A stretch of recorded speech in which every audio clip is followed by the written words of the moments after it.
Os brasileiros não dão muita chance para os brancos, sendo que é um país tropical, um país de calor, que tem tudo a ver com vinho branco. Também preferem os tintos, acham os tintos com mais personalidade. Mas existem brancos de muita personalidade, inclusive na Itália. Eu gosto muito do uva vermentino, Pinot Grigio, várias uvas diferentes lá. Que porque são várias... claro. Inclusive, na Itália houve uma redescoberta dos vinhos que não eram tanto apreciados, porque na Itália temos o Barolo, o Amarone, o Chianti, o Brunello, mas tinha uma variedade ampelográfica enorme, tem um monte de vinhos que eram menosprezados. Aí os enólogos resgataram, revitalizaram esse tipo de cultivo e ganharam fama e, sobretudo, ganharam as mesas dos italianos, de novo. Foram aqueles que inventaram os super toscanos também. Teve aquela onda, sabe? Não? Você conhece? Sim, conheço, já ouvi falar.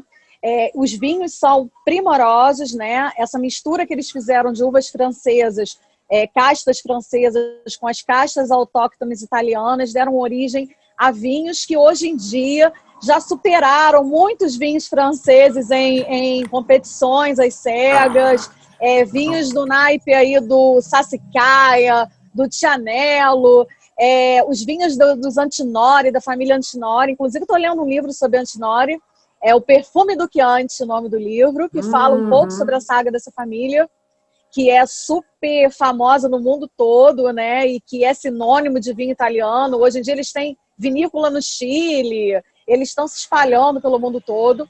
E, sem dúvida, os vinhos super toscanos, eu acho que só reafirmaram essa vocação italiana para a produção de vinho. Não fala isso dos franceses. Não só, que vai muito além. É isso aí, a gente tem que falar isso para os franceses. Tanto é que, em termos de maior produção, é uma rivalidade todo ano. O primeiro fica em primeiro lugar a Itália, depois França. Não tem rivalidade mundial de vinhos. A produção maior é sempre italiana, tem que ser dito isso. Me desculpe. Isso aí. Pardon, meus amigos franceses. E a Itália é que tem maior número de uvas autóctones, de uvas cultivadas que são originárias da Itália, né? Exatamente. Uvas que da Itália também foram exportadas para o mundo, assim como as uvas francesas. Aqui no Brasil mesmo a gente tem Marcelin, a gente tem Barbera, a gente tem Moscatel, a gente tem uma série de uvas italianas e que se deram super bem aqui no Brasil, que foram trazidas pelos imigrantes italianos, né? Trouxeram suas mudinhas embaixo do braço.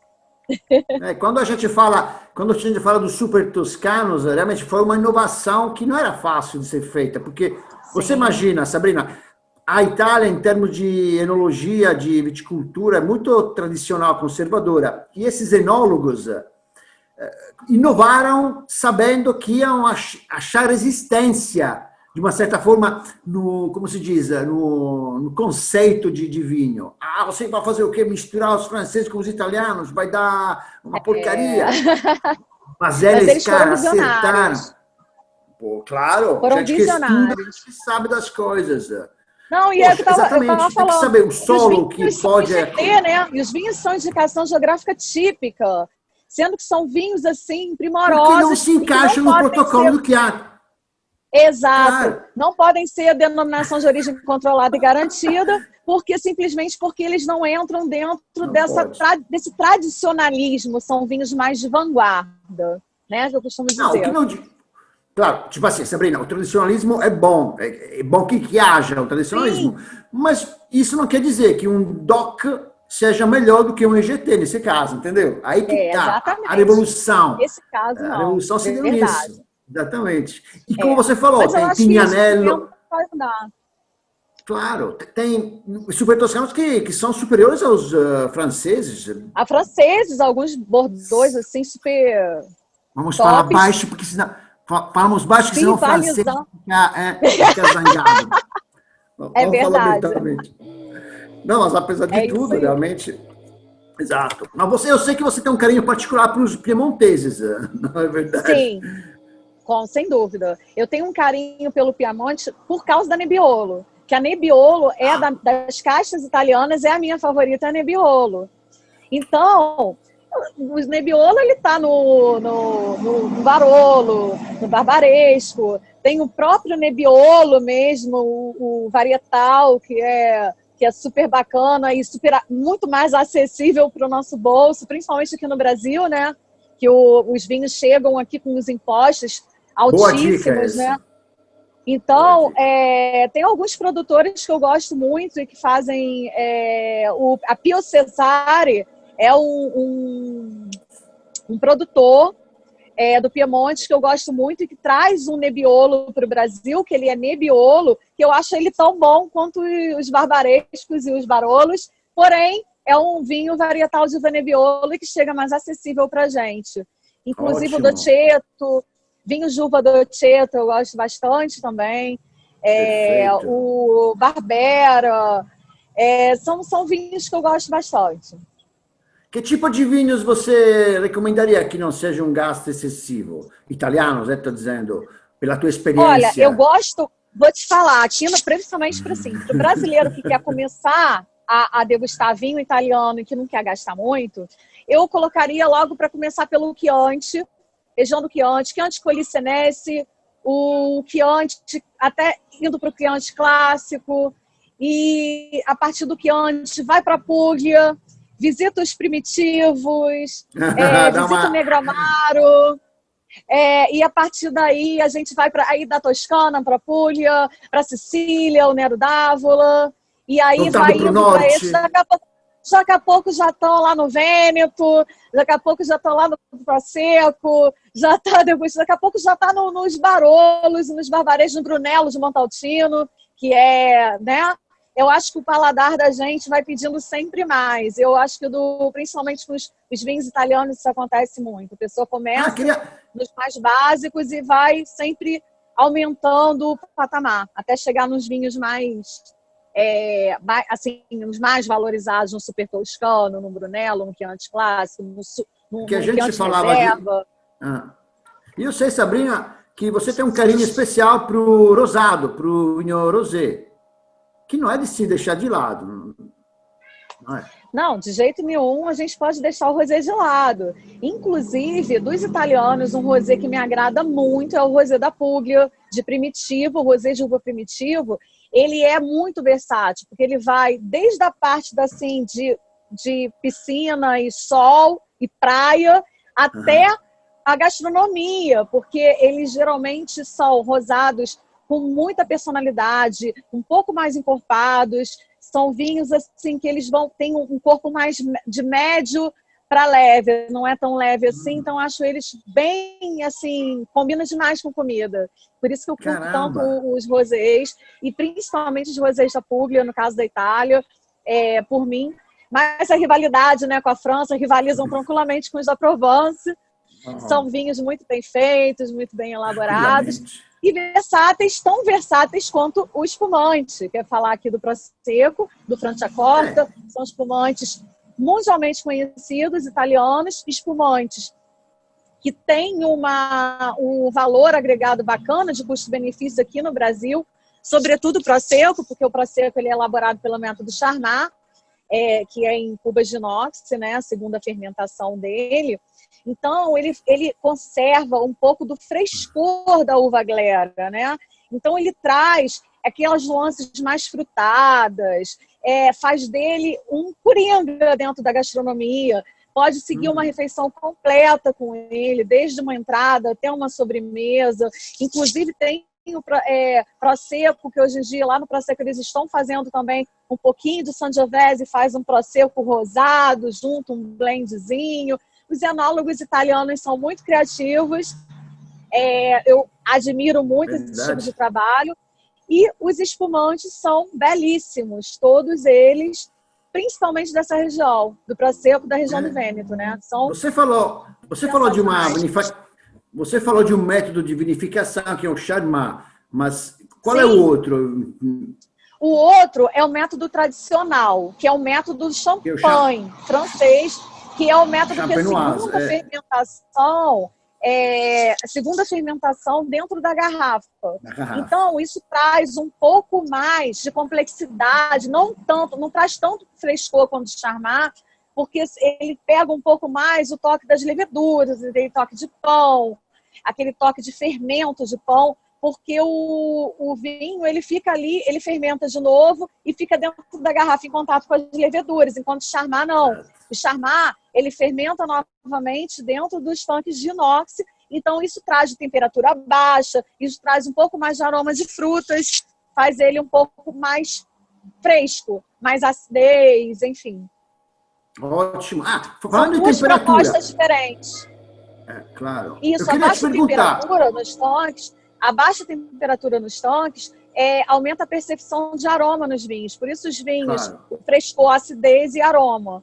Por isso, os vinhos brancos e os vinhos espumantes tem tanta essa coisa do Charmat, né? No caso, tem tanta essa coisa do aroma e da acidez. Porque esse processo de baixa temperatura nos tanques, ele vai conservar essa acidez maior dos vinhos e esses vinhos com caráter mais frutado, mais fresco, mais assim, aquele espumante mesmo para bebericar, que eu falo. Não é aquele espumante, não é um espumante só para você colocar com a gastronomia, é aqueles aperitivos para você... na verdade, vai com tudo, né? O demi-sec, inclusive, vai super bem com as sobremesas. Concordo. Eu queria destacar uma coisa. Para apreciar verdadeiramente um vinho, tem que ser servido da forma certa e na temperatura certa. Me fala um pouco quais são as temperaturas de serviço dos vinhos. Isso aqui é fundamental, senão a gente perde tudo. Sim, fundamental, é fundamental. Os espumantes, eles devem estar geralmente em 8 graus, de 8 a 10 graus, para você sentir não só o aroma, mas também sentir esse frescor que eu estou falando. Já os vinhos brancos, em torno de 12 graus, você vai sentir o aroma. Um prosecco, para ser apreciado, tem que ser em 8 graus de temperatura, então.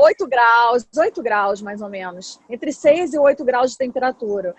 Já o branco, 12 graus... O branco a 12 graus, ele ao mesmo tempo que ele mantém um frescor, ele vai manter a aromaticidade. E os vinhos tintos, a temperatura é entre 16 e 18 graus. Para você sentir aroma, para você sentir em boca, acidez, para você degustar o vinho da melhor forma.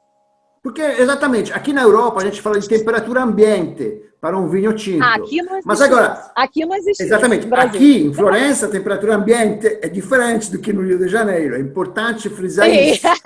Quando você vê servire a temperatura ambiente, calma. Calma, tem que ver exatamente o local. Pensa no Rio de Janeiro. Rio de Janeiro, temperatura ambiente. Agora está em torno de 25 graus, 30 graus. Agora na primavera, durante o dia, né? À noite, talvez. À noite vá para 22. Já está acima da temperatura ambiente de vocês, né? Então, a temperatura ambiente aí que é 15, 16 graus. Então, realmente é um pouco por aí. Mas, sem dúvida, a temperatura é fundamental. É tão fundamental quanto a taça, quanto tudo aí que a gente está falando. Exatamente. Então, um vinho, por exemplo, um vinho tinto, um Brunello, um vinho de meditação, um vinho importante, em que taça você usaria para servi-lo, para apreciar? Eu uso uma taça Bordeaux. Taça Bordeaux. Taça Bordeaux é aquela taça maior de vinho tinto, em que a boca dela é um pouco menor do que o bojo, porque aí você vai conseguir concentrar todos os aromas na boca e você vai girar e a partir dali ele vai volatilizar melhor. Já o vinho branco é uma taça um pouco menor, um bojo normal assim, simétrico, porém normal. Já os tintos leves, a gente usa a taça Borgonha, que é a taça, sempre os nomes franceses, né? Taça Borgonha, que é aquela taça que ela é a mais aberta, com bojo aberto, porém a boca dela é bem aberta também, para poder liberar os aromas também com facilidade. Grande. Eu queria te explorar um pouco mais, queria fazer contigo um jogo, uma brincadeira, para fazer, tipo assim, montar um menu, uma sugestão para a gente, para as pessoas que nos assistem, montar um menu e a combinação do prato com o vinho. O que você... Um menu italiano, tipo assim, um primo piatto, um primeiro prato. Sim. Sugere aí um primo piatto italiano. E um primeiro vinho. Prato a gente pode ir com minestrone, E com Ótima prosecco. escolha. Pô, adoro minestrone, Prosecco caramba. e minestrone para começar. O Prosecco e prato minestrone. Pô, é claro, surpreendente isso, caramba. prosecco com minestrone, vai ficar ótimo, brute de preferência, que é o seco, Caraca. né? Sim, E prato principal, eu colocaria um polpettone recheado che in Italia sia un com, secondo piatto, sopra tradurre. sim, secondo Ah. piatto. Il Polpettone com uma polpettone. fettuccine, Ma no, rigatoni, un polpettone della nonna, un polpettone della nonna. sim, esse aí. Aí eu iria com ele, eu colocaria ele com ou com Brunello de Montalcino, maravilhoso para Brunello, acompanhar um prato, ou allora, com Chianti clássico. Chianti come- clássico também é uma coisa que é um vinho italiano que eu acho que me agrada demais com massa e com polpettone, com aquele molho vermelho, molho de tomate por cima, com Chianti clássico. Vamos Para às mim duas fica perfeito. versões. Para quem pode gastar mais e para Para quem quem pode pode gastar um gastar, vai pouco de menos. Brunello. Para quem pode gastar, vai de. Vamos ficar na Toscana, né? Mas Fichiamo para così. quem pode gastar, Ottimo! vai de Brunello. Que aí o Brunello de Montalcino, Sangiovese Grosso, aquele vinho de guarda, aquele vinho cheio de, né, peso da personalidade do vinho de guarda. E para quem está querendo o custo-benefício, para quem não pode gastar tanto, vai no Chianti Clássico. Chianti Clássico é Tranquillo. super garantido e tranquilo e vai harmonizar lindamente com o prato. Ótimo. E para sobremesa, dessert, dolce, vamos terminar. Sobremesa, eu vou, Vai, dá uma. sobremesa, eu vou de tiramisu, né? Que nada mais italiano em termos de sobremesa, aqui no Brasil, do que tiramisu. Então, claro. a gente vai o tiramisu com recioto.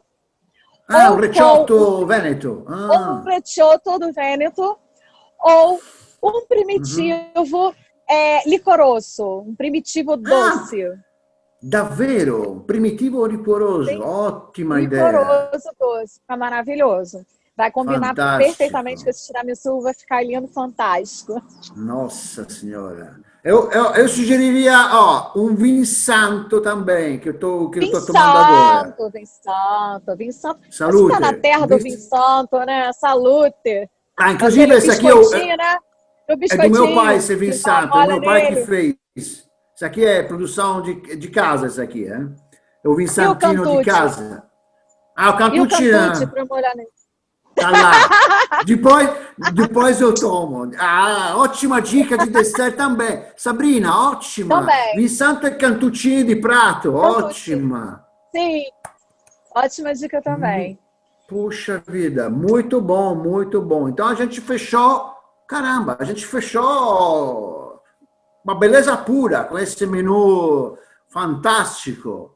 Menu italiano. Tá, sensacional, Sabrina. Muito obrigado pelas tuas dicas e pela tua sabedoria.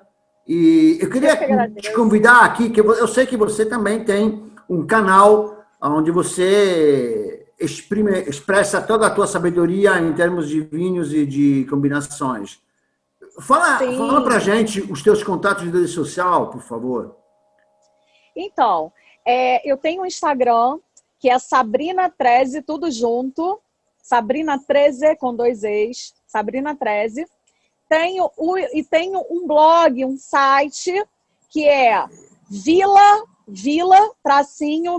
vila-vinífera.com, que tem muito conteúdo sobre vinhos lá, uma série sobre harmonização, com uma série de tipos de comidas e com vinhos diferentes de vários lugares. E eu espero que vocês gostem. Ótimo. Muito obrigada, Simone. Não, muito obrigado a você, Sabrina. Foi realmente uma aula espetacular sobre vinhos e comida relacionada ao vinho. Poxa, te agradeço muito. E agora, falando com os nossos seguidores, não deixem de curtir muito esse programa, tá? Bota aquele likezinho, aquela curtidinha com aquele polegar. E se inscreva no nosso canal, gente. É só clicar lá naquele botão vermelho. E se inscrevam, porque isso dá para a gente a possibilidade de continuar levando à frente esse projeto. E aquele sininho que está do lado, clique naquele sininho, e a notificação avisa vocês toda vez que a gente posta e publica um novo vídeo. Então tá, estamos chegando ao fim. Eu te agradeço de coração, Sabrina. Muito obrigado. Grazie mille. Muito obrigada a todos. E Grazie mille. arrivederci. Ciao. Arrivederci. Tchau.